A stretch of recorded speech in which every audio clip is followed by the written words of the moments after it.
What's going on, everybody? Welcome to another episode of the Linc'd In Podcast, where we talk about everything Eagles, keeping you guys linked in on everything that you need to know. Got a jam-packed episode tonight. What's going on, Driscoll? But guys, before we start the show, it's hard to put into words, but I'm having a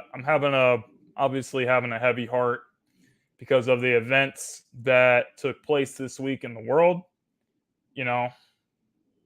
with the elementary school, Rube Elementary School in Texas, and all the children that were lost and the teachers. I think it was around over 20 people. It's just tough to see. It's tough to see this stuff happen. And it's when you see stuff like this happening in the world, it's just really hard to digest. And it's hard. The hardest part about it, along with, seeing people's losing their children, losing their families are just being destroyed. You know what? Any parents should not be scared to be sending their children to school. That shouldn't happen. Another thing that shouldn't happen is, there's such poor leadership in this country when it comes to, seeing how much violence is in the world and not really taking any action. People losing their lives. People are just saying, oh, it's sad, whatever. We need change. We need this. We need to do that. But there's never any action behind it. People just say stuff for PR. They don't really care what's going on in the world. And you know what? At the end of the day, that absolutely disgusts me. So to get my mind off of that and, all the other stuff that's happening, we're going to have a great, fantastic show tonight. I'm going to bring in my co-host, Lindy. What's going on, Lindy, man? How you doing tonight? Yeah, as much as you, I tell you what, I wasn't doing any content for the last couple of days, just to, reflect on what happened with, in my thought process personally. Mrs.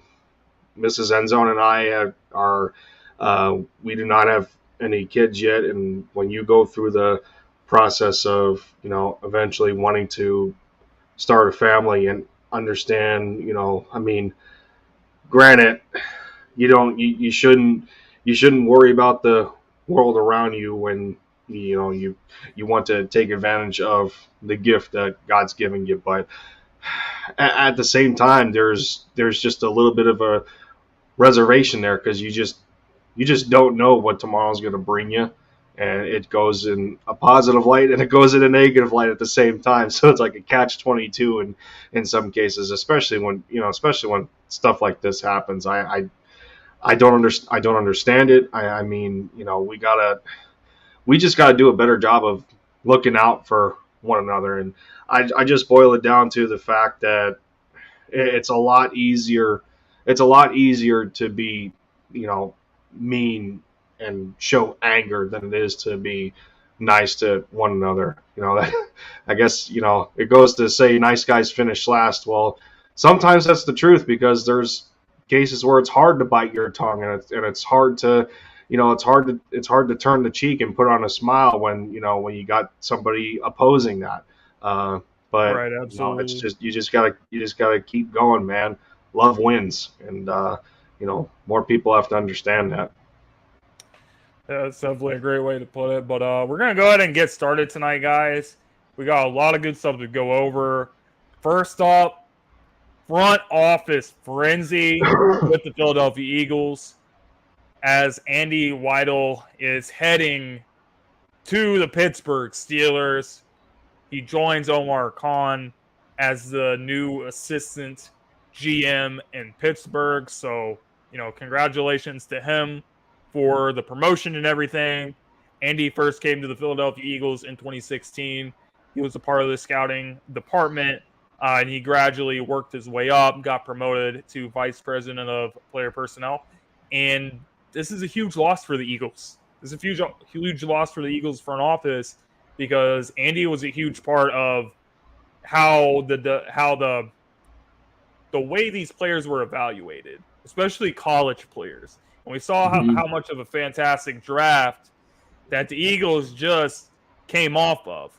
And obviously, everyone says Howie Roseman, great job. You killed it this offseason. But we got to give Andy a little bit of credit for that as well, as much of how much of a big impact that he had in that process with checking out the players. And not only that, guys, another thing about this whole situation is the fact that this is the fourth person from this offseason that has left the Philadelphia Eagles and gotten another job, a front office job. You had Catherine Raish going to the Cleveland Browns. You also had Ian Cunningham joined the Chicago Bears. And then Andy obviously goes to the Pittsburgh Steelers. And then Brandon Brown also went to the New York Giants.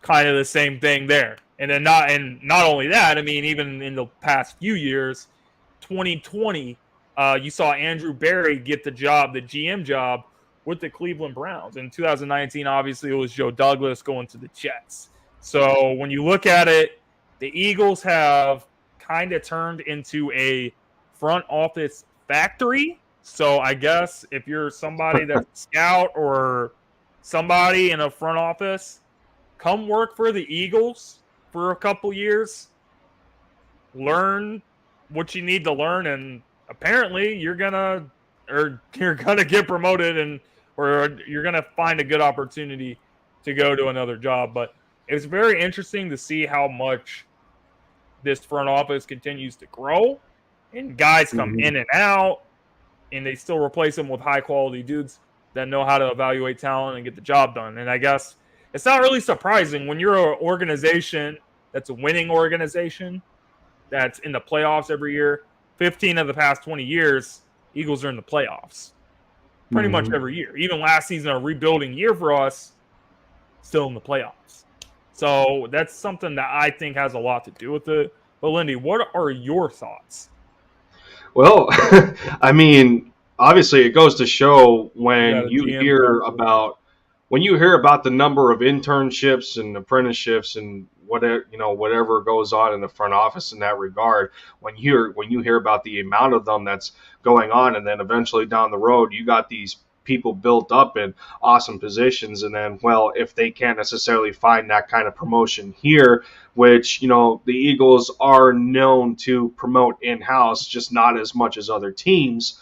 But for them, because of how good of a job we do in just evolving these individuals in the front office, that just makes them prime candidates for a lot of other franchises in the NFL to say, well, okay, well, look who so-and-so is doing over there. Look what they're doing.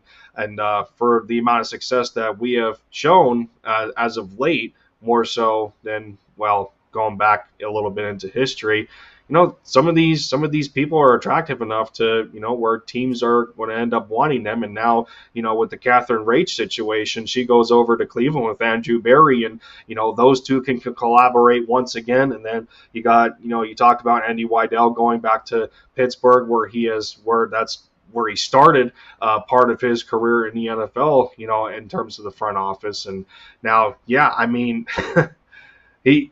it's easily some to say that he's going to be a big loss for this because, yeah, you mentioned it very well.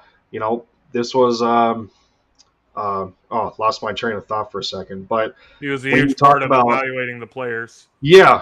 So I mean, we want to sit there and and bring up Howie Roseman and all this. Well, okay, well, somebody's got to be giving him the answers to the test. Somebody's got to show him, a list of players that that he can decide on who to take or not, and have. But ultimately, at the end of the day, Howie has the final say on who is selected and who isn't. But Andy Weidel has done a fantastic job in terms of getting the board ready for a selection of guys that are the best fit the best fit in that specific class. And Yeah. he's gonna be a tough cookie to replace, no doubt. But hopefully a guy like Brandon Hunt, can Coming over from fill a Pittsburgh. portion of his shoes. Not to say that he's going to do all of it, but And Brandon Hunt, he was actually a candidate to become the Pittsburgh Steelers GM. He did interview for the job, obviously didn't get it. Also was a candidate for assistant GM, also did not get that. And another thing that's worth mentioning about Andy Weidel is, now I found really interesting anyway, from what I was able to find out about the whole situation with Andy. He was the only senior level executive that was reporting directly to Howie Roseman. So he would go evaluate the players, and then he would just go to Howie and tell him, this guy's really good. This guy's really good. Put him on the board. Rank him on the board in the top 10. So on and so forth. And I think that's a lot. I think that's a lot of respect. So hopefully, he does his thing in Pittsburgh. I wish him the best and thank him for his time in Philly. And maybe, who knows, maybe he'll be a GM candidate a few years from now, and he'll get an opportunity to run his own team. But so we got a comment from Driscoll over here, or Dr. Sickle. Dr. Sickle, yeah. Dr. Sickle. Yeah, there you go. I called him Driscoll. Would you guys rather have Kyle Hamilton or Jordan Davis? Honestly, I don't think that we could have really went wrong either way. I think that the Eagles are a team that really values the defensive line, probably a little bit higher than we value the secondary. So that had a lot to do with why we, made the decision to trade up for Jordan Davis. I also feel like we had a feeling that the Baltimore Ravens were going to draft Jordan Davis. So they decided to go ahead of the Ravens and go get him. And the writing is kind of right there on the wall for the Eagles with Fletcher Cox. They redid his contract. He's here for a year. He can become a free agent after this season. He's going to stay in Philadelphia. It doesn't look like that's too likely beyond this season. Anyways, Jordan Davis, the guy was obviously a national champion with Georgia. Fantastic season with them. He's a first-round pick. He ran like a 4.7 at the combine. He's an athletic freak. He's big. He's strong. You know what? He's going to learn from a lot of good guys in this room. You got Brandon Graham coming back. Obviously, mentioned Fletcher Cox, Javon Hargrave. There's a lot of guys in the defensive line room that's been around the league that can really coach him up and teach him some really good stuff. So when Fletcher Cox leaves the team, he's going to be ready to take that torch and, become a piece that the Eagles can build their defense around for a very long time. I was going to say, too bad this question's in the perspective of us instead of the scouting department in the front office, right? That's what we would have wanted, but unfortunately, yeah, like you said, man, the Eagles just don't prioritize the safety position the way the way we would want them to. But this has been part of the formula for the longest time, ever since Andy Reid, and really showing Howie Roseman the ropes and team building when it comes to the draft. That the trenches are the first line that you want to address, that you want to get to the level that you want. And well, I mean, it hasn't been a failed process whatsoever, especially how this team has developed over time, and the players that they got on the offensive and defensive line. It's not all that big of a fail, but yeah, absolutely. I mean, it's just, I think it's just because of the I think it's just more so current circumstances on what we're dealing with right now in terms of the depth chart, more so over the long run, because Kyle Hamilton would have been ideal in a position group that has very little depth, but it is what it is. Absolutely, man. And moving on to our next topic, guys. The Philadelphia Eagles signed cornerback Jimmy Moreland, formerly of Washington. He started 5 games in Washington. throughout his career. And so he actually does have a little bit of playing experience. Most notably, he is James Madison's all-time interceptions leader. So Mm-hmm. he does have a little bit of that ball hawk instincts in him. He had 18 interceptions with James Madison throughout his college career, 6 defensive touchdowns, and he was the defensive player of the year in his conference, his senior or junior year, I believe. So pretty interesting. The Eagles were interested in him prior to last season when he was waived by Washington with the injury designation. Houston, he did not last very long on the waivers. Obviously, that's why Houston got him, and Houston decided to waive him this offseason. Then he comes to the Eagles. I think it's a good move. I think it's a very intriguing move that could pay off very well for us. It had some much needed depth at corner, especially the nickel spot. The slot is where you're going to see this guy get his opportunity behind Avonte Maddox, and I think it's a great move just because we don't have a lot of guys. When you look beyond Darius Slay, Avonte Maddox, and James Bradbury, God forbid there's injuries or something like that happens during the season. You know what? I said it on the last show. I feel like I say it every show that we do. I'm bringing it up. Last season, the Cowboys game, after we had stuff already locked up, I was like, all right, let's see what some of these young guys can do. And it was a complete disaster. So that's why if guys get hurt, God forbid guys get hurt this season, especially at corner, I am not going to be feeling great about it.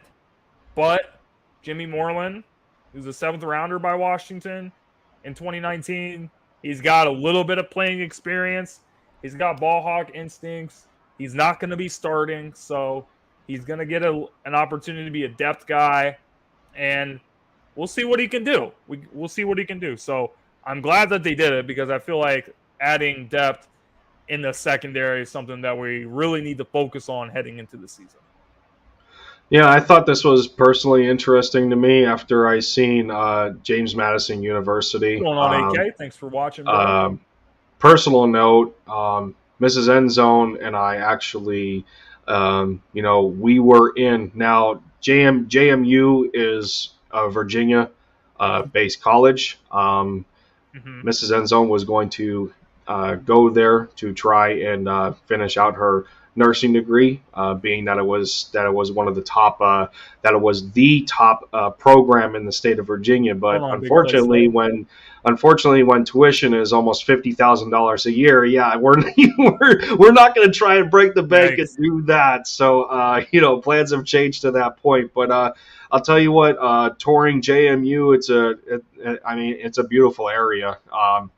Nestled out of Harrisonburg, Virginia, specifically. But awesome school. The football field, a beautiful place overall. But to get back to Jimmy Moreland here, I remember, a few days ago on my channel, I dropped more of a instant reaction video than I did, doing some of the necessary homework and, doing and digging a little deeper into them.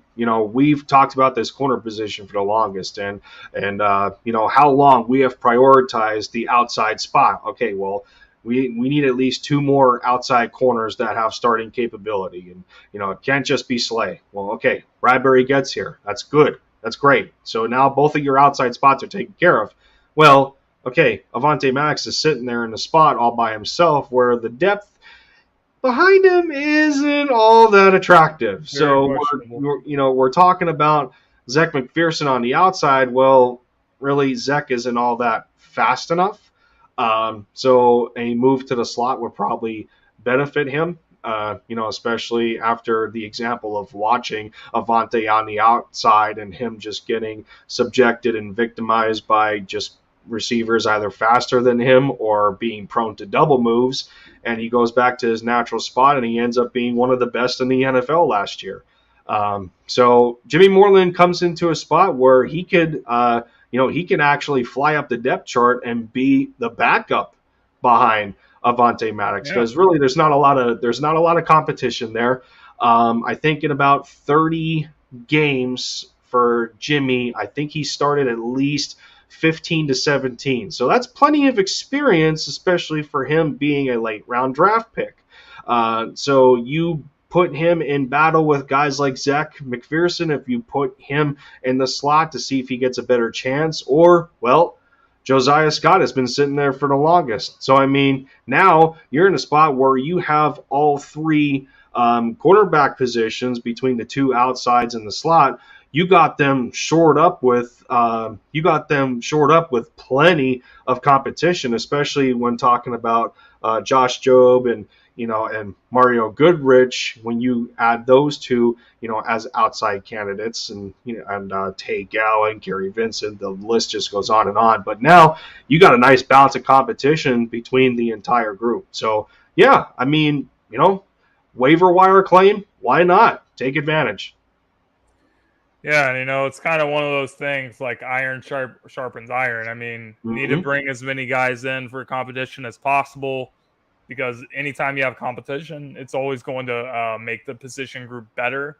And I think that's what we're going to see with, not just corner position, but a lot of positions going into training camp and stuff. So it's going to be interesting to keep our eyes on some stuff. Another thing we're going to be keeping our eyes on is the Philadelphia Eagles defense. Notable additions for the Eagles defense this offseason. You obviously bring in James Bradbury the other week.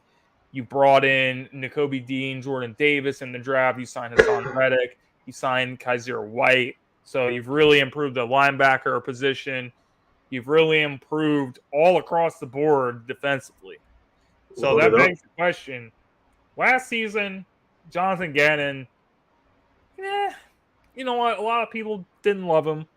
I'm one of the people that didn't love him, if I'm being real. Yeah. But you know what? He did what he could with basically what he had. So I can't really be too upset. But now it's go time.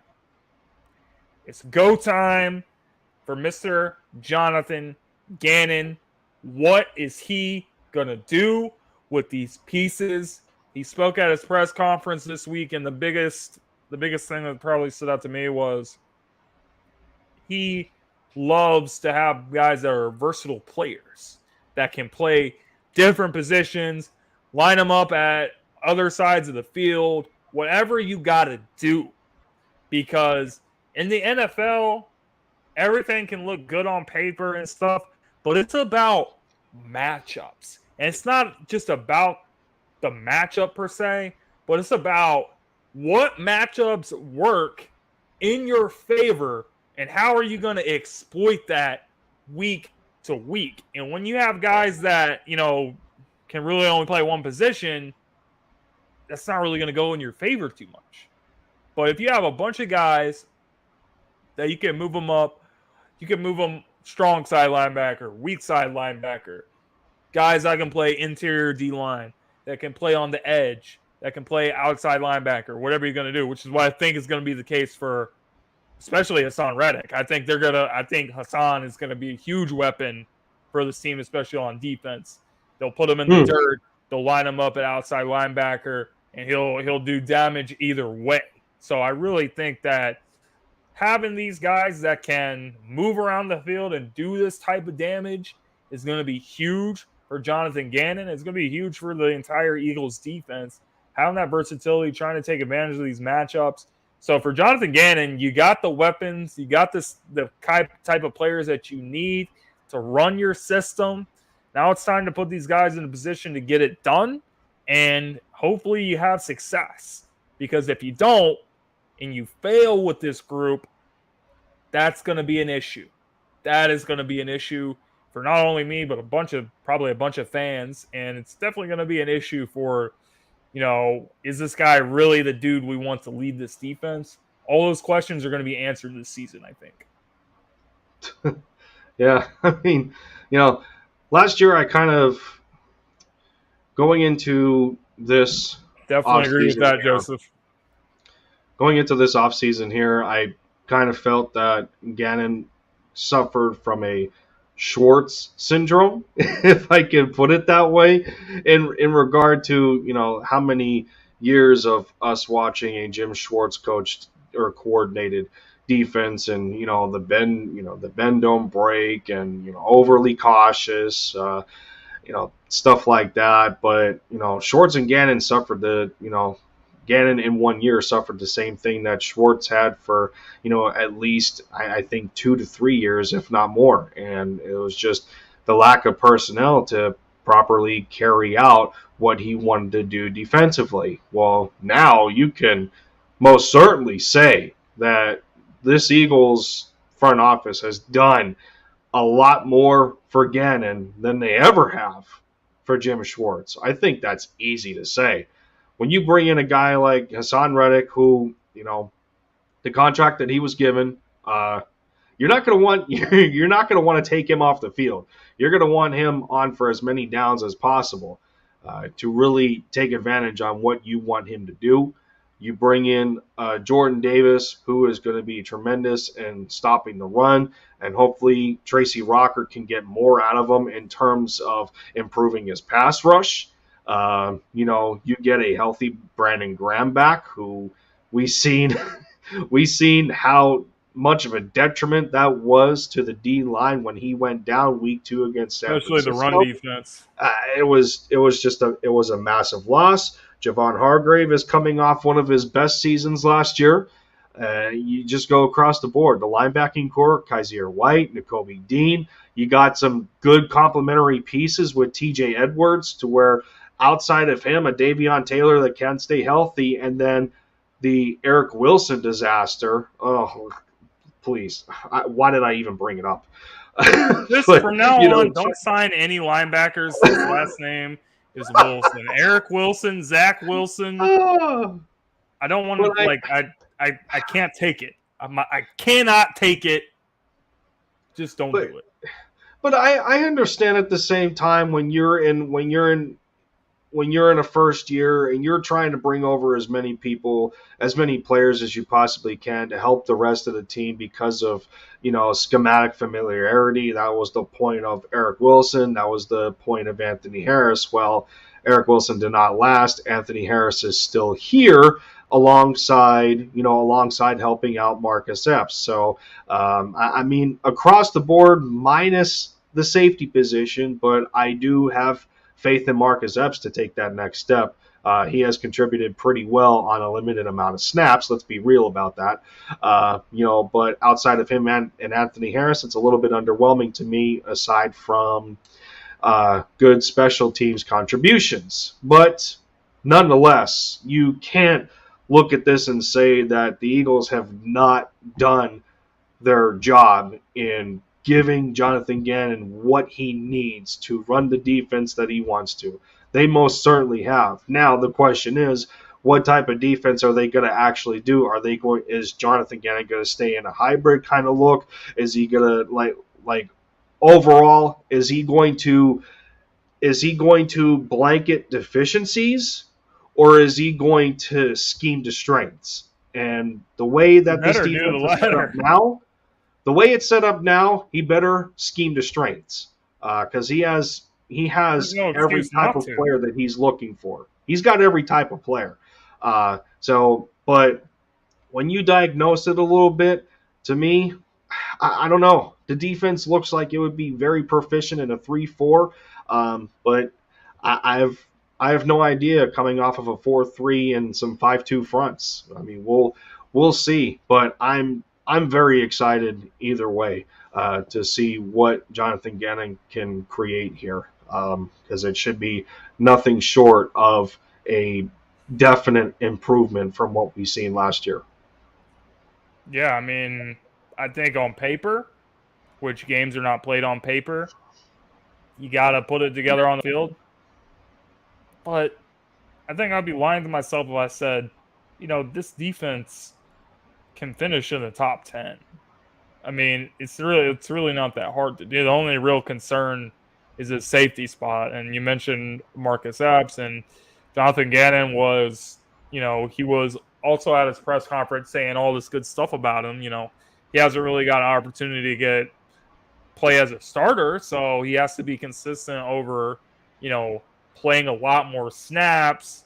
He has to be consistent over a full 17-game season as well. But you're never going to know. You're never going to know unless you give him an opportunity to play. So if I was the Eagles, I would see what he can do at first. And, I know a lot of people brought up Jesse Bates. I wouldn't pull the trigger on going after Jesse Bates just yet. I wouldn't rule. I'm not going to rule it out, though. But I would say the Eagles should monitor the situation with Bates. And then if Marcus Epps is getting cooked, then yeah, go get Jesse Bates. And, maybe he's the last piece of the puzzle of this team. But if he's not, then you know what? Just give him a chance. And, it's kind of like evaluating different guys and seeing how they can fit with the roster going forward. And maybe you draft a safety next year. I don't know. But I feel like he should definitely at least get a chance. Let me ask you this, though. When you watched that press conference with Jonathan Gannon, when you watched that press conference with Jonathan Gannon, yeah. Did you hear anything that came across as a red flag? Because I did. With Marcus Epps? I mean, not with Marcus Epps specifically, but there was a certain question that was asked to Jonathan Gannon that came up as a red flag to me. What was the question? Do you remember it? What was the question? It was regarding schematic changes to his defense, as to whether it would look the same or different from last year. I don't remember that. Like, what did he say? Jonathan Gannon basically said that it's going to look the same as it did last year. So that kind of raises a concern to me as to what parts of the defense are going to look the same. Is he going to have the same aggression that he did we're at going to not blitz and do a bunch of soft coverage and stuff? See, there you go. I mean, if he does that, then he might as well say he wants to get fired. Because, I mean, you have a bunch of guys. You have a bunch of guys here now that can actually do a lot of interesting things for your defense. You got guys that can. First of all, the linebackers is the most improved position on the whole team. Even more improved than wide receiver, because with wide receiver, obviously Jalen Reagor is trash, and AJ's a huge upgrade over him. But you still had Devontae and you still had Quez. With linebackers, you pretty much had TJ Edwards, and that was it. And you bring in Kaiser White, and you draft Nakobe Dean, and you get Hassan Reddick. Definitely the most improved position. So you have guys that can tackle, you have guys that can pass rush, and you have guys that can cover pretty much in all three levels of the defense. So, yeah, if you're doing the same crap, which was playing it safe, because our pass rush just wasn't the same without Brandon Graham, then we have a serious issue on our hands. That was the whole point of us making these moves, so you could run a better defense, so you can really open up your whole playbook and do all the dangerous stuff that you're always talking about doing. So if he doesn't do it, you might as well just fire him, because he apparently doesn't know what he's doing, if that's the case. It's just a shame, because he just didn't have enough. He didn't have enough guys that were able to control an area, and then when we seen kind of, out of this dimension type of stuff where he's dropping D tackles into coverage, like, dude, what are you doing? It's no, we're seeing Fletch. We're seeing Fletch dropping into coverage and doing all this wacky sort of stuff. And I did see that comment. Although there was a Jordan Davis pick 6 this season, I actually wouldn't be mad about that. That would be amazing. Yeah, but no. I mean, to sum that portion up, that just drew up a red flag to me as to, him saying that nothing is going to change from last year. I mean, it raises some concerns, but yeah, we won't know until the preseason, and we see what we plays won't, he's using.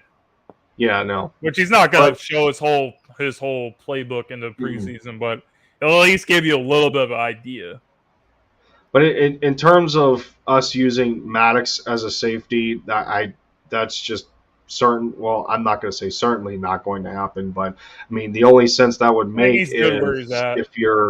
if your depth was that bad at safety, either you're going to make a move to improve it instead of switching somebody out of position.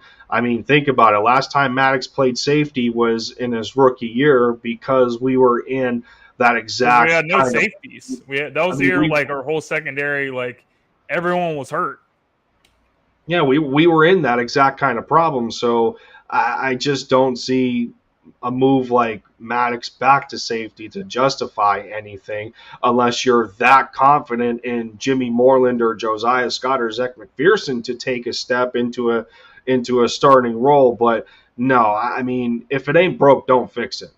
That's the easiest way you can put it. Yeah, I mean, the only way this would happen, I think, the only scenarios if Jimmy Moreland balls out or like really impresses people enough to the point they're like, all right, this is gonna be like the slot guy, and then Maddox is gonna like rotate with him and Epps. That's the only scenario I could see happening. But is that the most likely scenario? I would have to say no. Maddox, no. He earned his contract extension last year. He completely balled out in the slot position. He obviously is short, so he's not gonna be able to be good on the outside. Because he's 5'9". If you have guys that are like 6'1", 6'2", and taller, then they're pretty much just gonna go over the top of this guy like it's nothing. And he did his thing, man. He's quick. He can do his thing in the slot. He's a playmaker. So I think that he's good where he's at. Slay's good where he's at. And Bradbury's going to hopefully be good where he's at. So the corner position, I hope, is not going to be something that worries us for this upcoming season.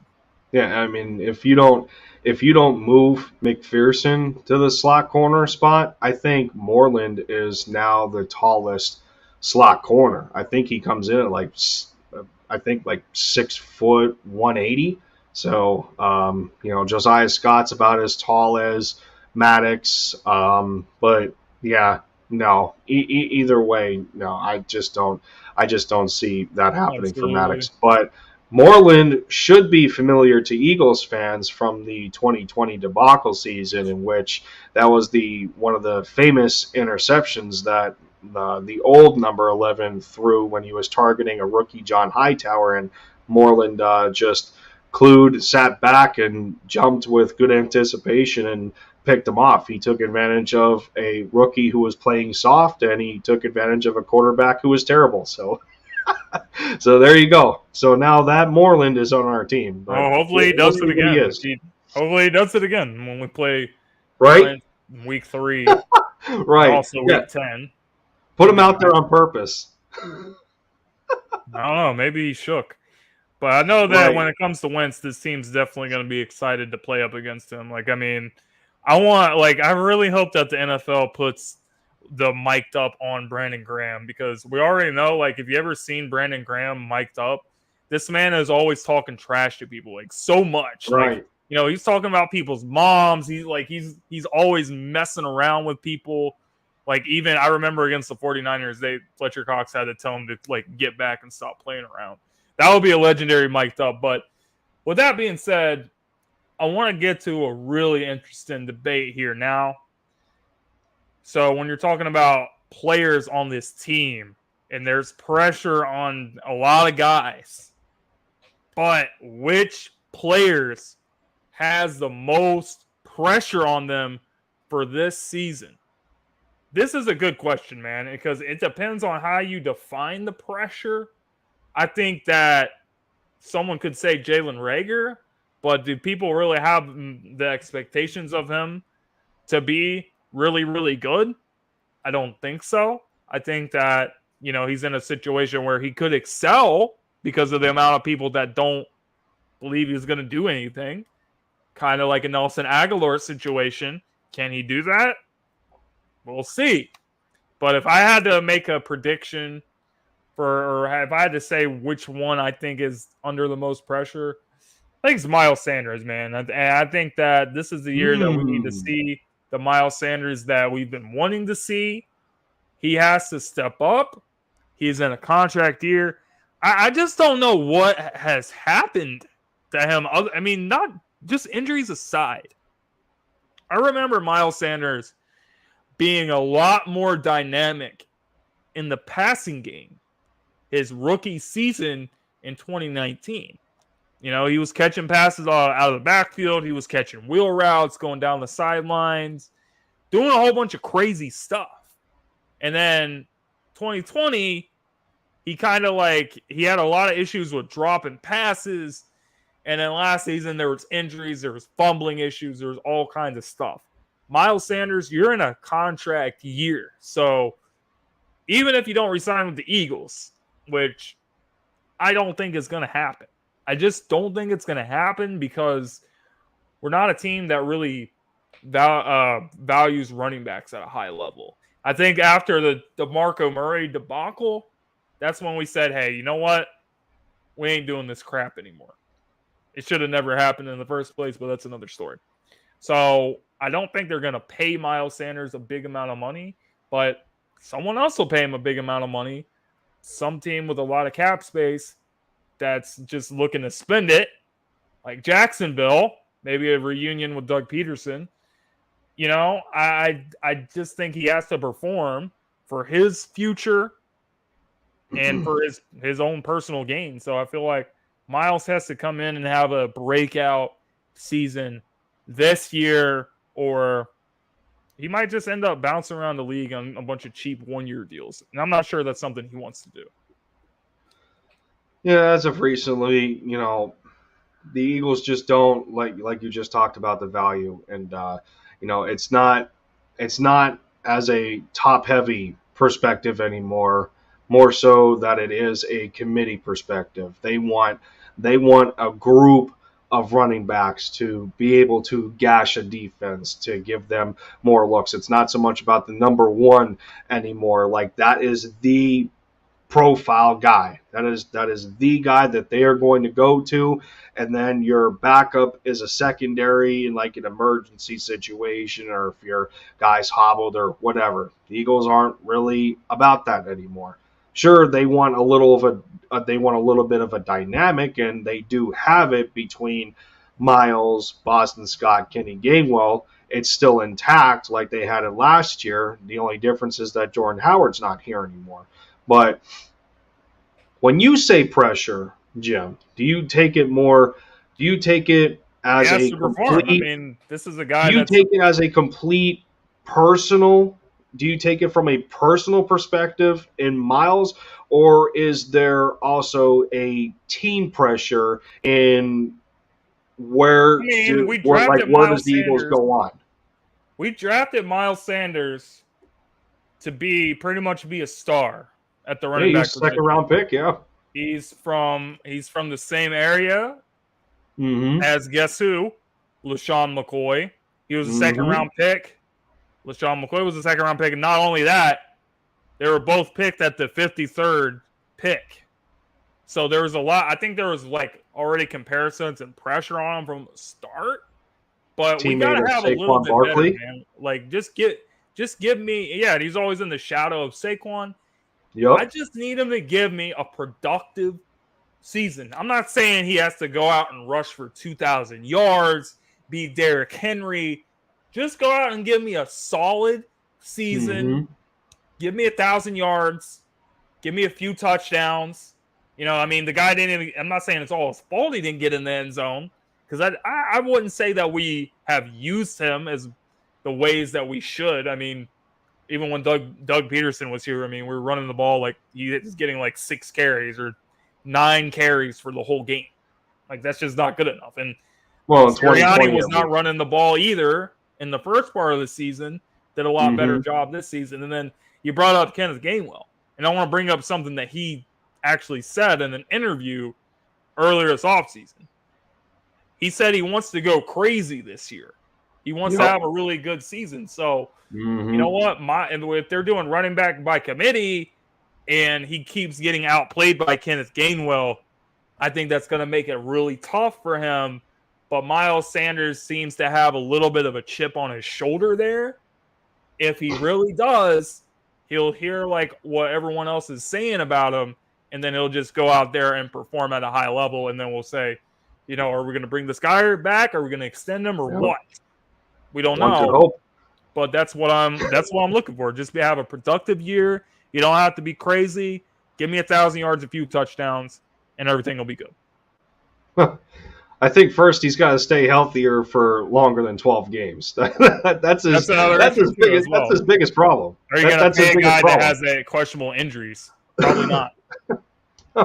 No, the best ability is availability right now for him. And when you're looking at a guy that has had a nagging ankle injury for how many years now? He's had an ankle. He's broken, a couple of fingers, I think, before the Tampa playoff game. I think he had a hamstring issue at one point. And these things start. They just start to pile on. And it also, Jock Talk, been a minute. What up, man? But it also brings up the idea of when you seen at one point, going to the Dallas Cowboys and them starting to feature Tony Pollard a little more than Zeke Elliott when Zeke was going through those injuries and they thought they had something in Tony Pollard. Well, when you bring up Kenny Gainwell wanting to really go off this year, is that something that Miles may unfortunately get subjected to if Sirianni starts to prefer Kenny over him? That pressure is going to continue to mount. Kenneth Gainwell last season had over 500 yards from scrimmage. Didn't he have 10 total touchdowns? Yeah, he had 500 yards. It was total with receiving and rushing. I think it was like 300 or so receiving and 200 yards rushing, and then he had like 5 touchdowns. And he was healthy the whole year. He was healthy the whole year. So I feel like, I feel like it was really interesting to see how much he was getting the ball, especially like in the red zone. He was always scoring. Every time he got the ball within, the 10-yard line, he was always scoring. So Miles, I think he has to be the most productive back if he wants to get the most touches. That's going to put him in a position to get that contract extension that he's looking for. Yeah, definitely. Now, I guess it's my turn to pick a player here. No, who you got? I don't want to take the typical punching bags here, which is Rager, Jalen Hurts. You just mentioned Miles. When you narrow it down, it just gets a little bit harder. But who we got? I'll throw a curveball out here. Who we got? Do not take it and run with it. In terms of pressure, I think there's going to be a little bit on him in terms of some minor inconsistencies last year, although he was very productive. Obviously so, because he is the number one target in that positional group. But that's Dallas Goedert. It's probably shocking, but hear me out. There is a little bit of pressure on Dallas. He just got an extension. He had some issues with his hands. He had some issues with his timing and concentration. He was dropping some very routine passes that Jalen Hurts was giving him. And when you are the number one tight end, sometimes regarded as top 10 in the league, and you look at Pro Football Focus and they say, by their rankings, Dallas Goedert was the 4th best tight end in football for the last couple of years, ranking behind guys like Travis Kelce and George Kittle and Mark Andrews. If you're in that upper echelon and you're showing some problems that, first and second year players are being subjected to, in stuff as easy as concentration and catching the football, considering that he just got an extension, then, you kind of got to bounce back from that. Okay.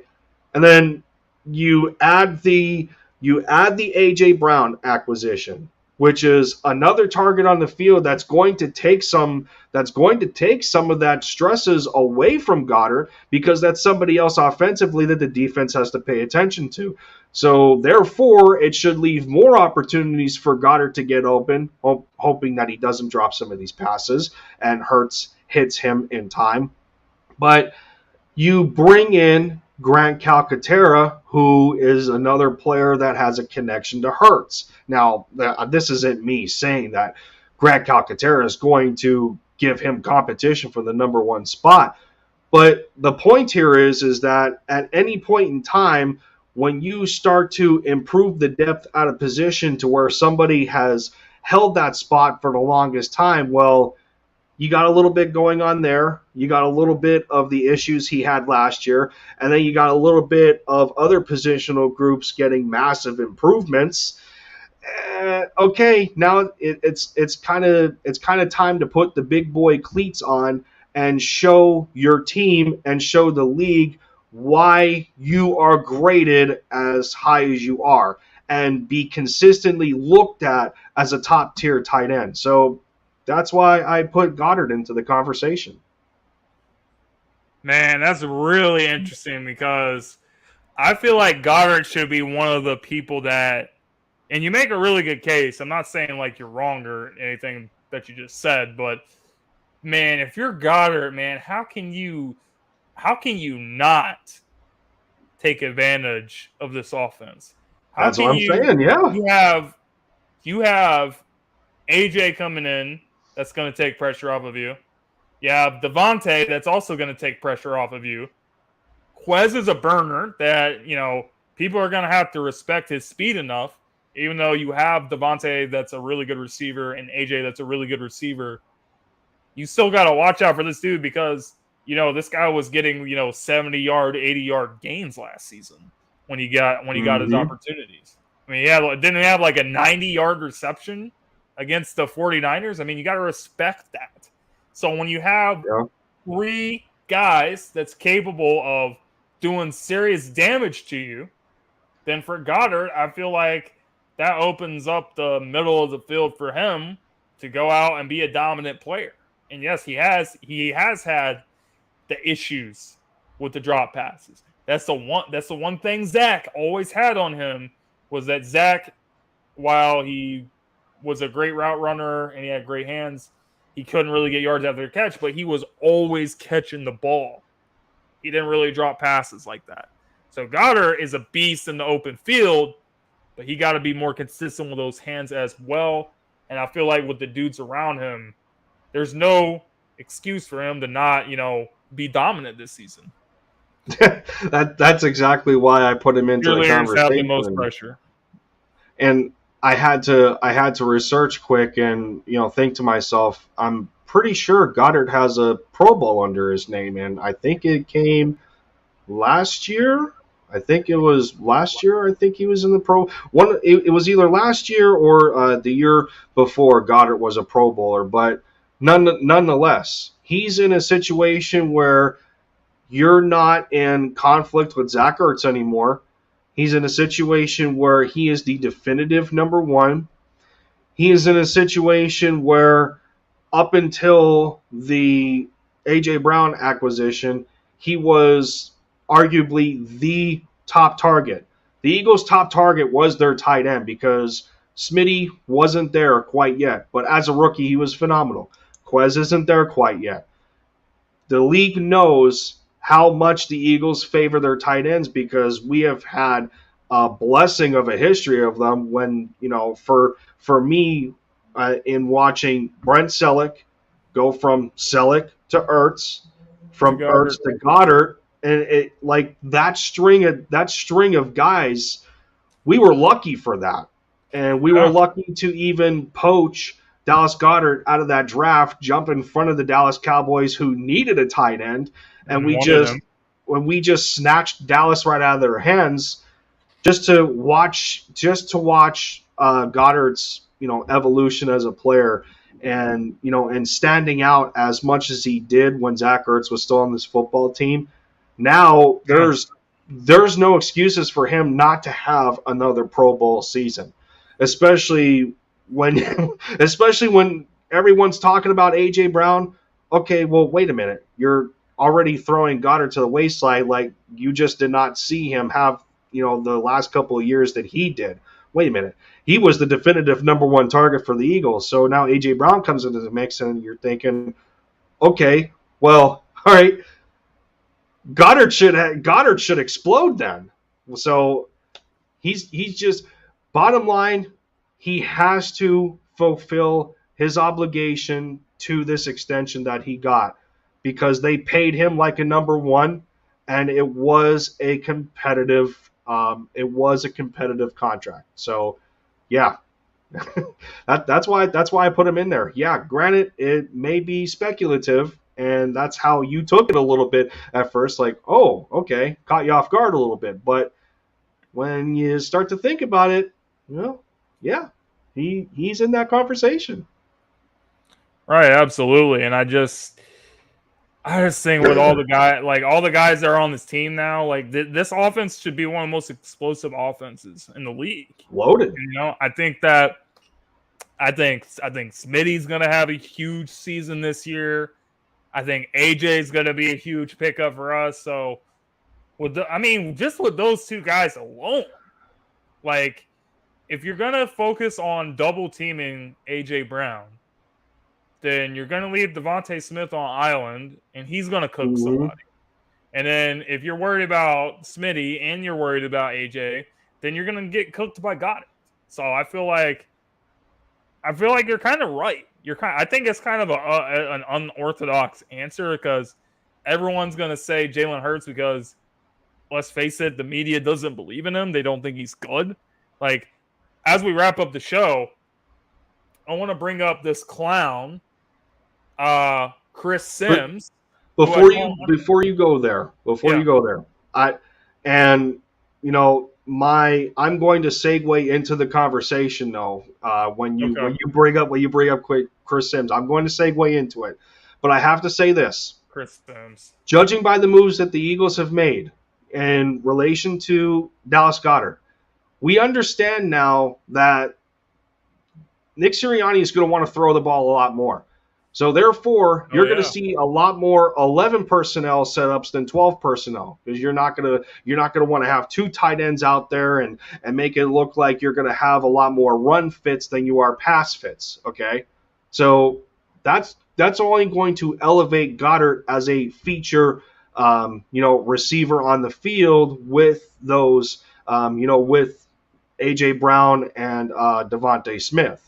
And where else was I going to this?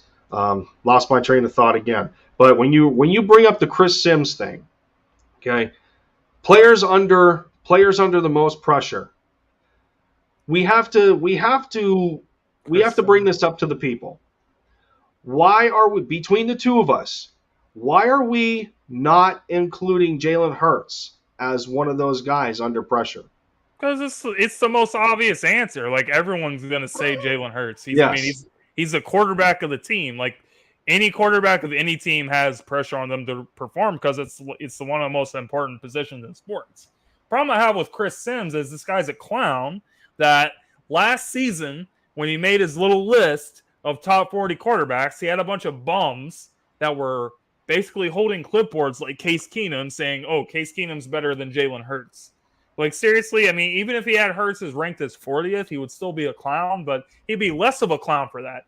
But it's not really where he has Jalen Hurts ranked. He has him ranked as a 25th overall quarterback in the league.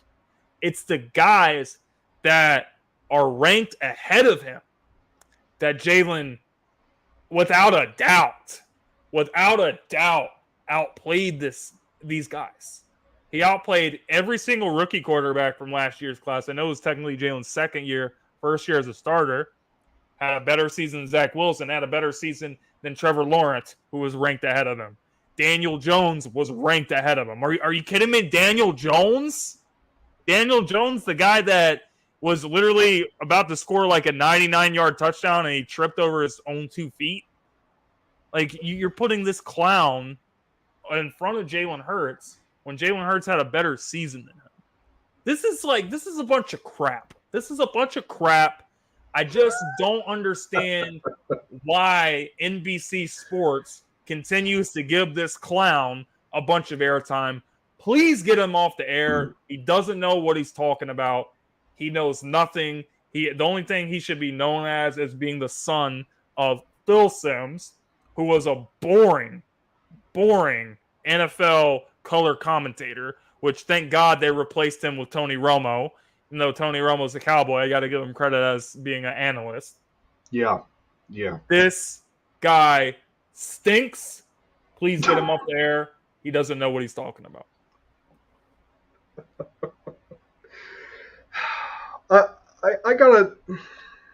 I know we're over. Joseph, he stinks, man. I don't know either. I mean, he was garbage. We're over the mark here, but I gotta bring this up quick, and I gotta bring this up quick, and I'm tired of hearing it. Okay, I'm tired of hearing it. It's not about Chris Simms. It's about the expectations and what we're looking for Hurts to do. And apparently Hurts has to be Patrick Mahomes or he's not going to get any respect. No, he doesn't. But that's according to the media, he does. That's what they think. Well, you can't do that. The media is full of crap.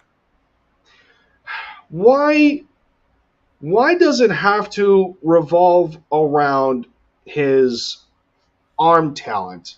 It's like his arm strength. When they say arm talent, arm strength. No, he's not a Pat Mahomes. He's not a Justin Herbert. He's not a. I'm not gonna bring his name up. You can still make the throws you need to make in the NFL, though. People that say he doesn't have NFL arm talent don't know what they're talking about. We've seen him make tight window throws. But okay, well, all right. Sometimes you need to make those tight window throws. Sometimes you don't. My problem is that it's not about his velocity per se, but when people keep bringing up arm strength, it's not about his arm strength. It's about accuracy, which he has displayed some of it. People want to act like he had a completion percentage under 60%. And if I recall, Hurts' last year was about 62. And, okay, all right, now, without contextualizing, which, okay, take of it what you want. But let us remember the 2017 Super Bowl run when Mr. He Who Should Not Be Named Anymore was our quarterback that was looking like an MVP. What was his completion percentage? It was barely above 60%. Hurts had a better completion percentage than we know who did. I'm pretty sure he was under 61 and Hurts was around 62. Okay, I get it. And you can talk about the fact that, Hurts has thrown more screens, he has done more this, he has done more that. But when you try and put Hurts on a pedestal in the fact that he's only 23 years old. He's only going into his second year as a starter. This is only his second consecutive year of being in the same offense, the same verbiage, the same 60.2 in 2017. 60.2. So you're right. Like barely over 60. Hurts was at least 62 last year. Okay, I get it. That's without context. But the point of it is a lot of it more so revolves around Hurts' timing and anticipatory skills. That's his biggest problem. Outside of his capabilities of reading a defense and going further past his first read and progressions. If he cleans that up, you're smooth sailing the rest of the way. Right. I feel like the biggest problem. What's going on, man? The biggest problem for him was, in terms of making those anticipatory throws, you got to get better at that. But I feel like having a guy like A.J. Brown, who you can depend on to go up and go make that play for you. Whereas you had Devontae Smith, but if teams were double-teaming Devontae Smith and leaving Rager on the island, he was getting thrown on the ground. So now you have a guy that's going to be able to make those big type of plays. And I think with AJ coming in, I think that he's going to have a Jamar Chase effect on the team, because when you look at Jamar, his relation with Joe Burrow, Joe knows, hey, you know what? I played with this guy before. I know what we can do together. I'm just going to throw the freaking ball up and tell him to go make plays. And that's what Jamar did last season. And they went to the Super Bowl. So I feel like he's going to have that impact on the team. I think everyone's going to, benefit from A.J. Brown being here, especially Jalen Hurts. But yeah, guys, that's pretty much what I'm looking at for this season. Yeah, but let's not center it around the quarterback. First 2 years, yep. Well, let's not center it around the quarterback, please. Let's not do it. I mean, this is a complete collaborative effort between the head coach, who's the play caller, the offensive coordinator, the quarterback, and the quarterback's coach. If you have one bad apple in that group, and it is by far not solely Jalen Hurts, then the dominoes are going to fall. I mean, we gotta know what Brian Johnson is doing in helping him, especially when you're hearing reports of Hurts training elsewhere and going to Miami and SoCal and working with Tom House and speculating and him working with Tom Brady supposedly. All right, well, what's Brian Johnson doing in the middle of all that? Okay, so it's up to the player to retain the information, work on that, work on what he's supposed to, and put it into action. Yeah, but if you don't have a coaching system in place that's not going to allow him to take that next step that he's supposed to, then okay, well, what is he doing then? So that's just me. Let's not make this solely on the quarterback. And no, I mean Jalen definitely has to perform and play at a high level and take the next step. But I mean, it's a team sport, it's a team game, so. Lamar Jackson had the same criticisms, people. All these other guys, exactly. That's why Lamar is a great comparison, not because stylistically as a player, but just the way that Lamar carries himself. Everyone in the locker room was always believing him, despite people were saying, "Oh, this guy can't throw, he can't do this," and he won the league MVP his second season. He won the league MVP his second season, and Lamar's he's a leader and a winner, so. I feel like Jalen gives off the same aura, and the team's behind him. They support him, and it's going to be a successful season for him and the team this year. How many weeks after a Ravens loss did you see on Twitter or wherever else of people saying, the Ravens lost because they had a running back playing quarterback? Hurts has had the same criticisms, people. Like, come on, stop it. Kid's 23 years old. Lamar, let him grow. The criticism. I don't think it bothers Jalen, though. Jalen's not. It doesn't. He's not like Wentz. Like everything gets in his head. In fact, it makes him better. It makes him better. It made Lamar better. It will make Jalen better. So I love the criticism. Chris Sims, if you want to keep saying what you want to say, keep doing it. I think it's like Jalen said, the only direction is to rise. But we went a little bit over the hour of our show tonight. Just want to say thank you guys to everyone that was watching. Thank you guys very much. If you guys are new, please subscribe to the channel. Please subscribe to Lindy in Zone 2. He's the Eagles content creator, just like me. We get together every Friday night, talk about the Eagles. Love to do it. And on behalf of everyone involved here, all Eagles fans and division rivals, like we got some Giants fans in the building tonight as well. It's always fun. But the NFC East in here. Let's go. Appreciate you guys, man. And we'll see you guys soon. All right. Peace out.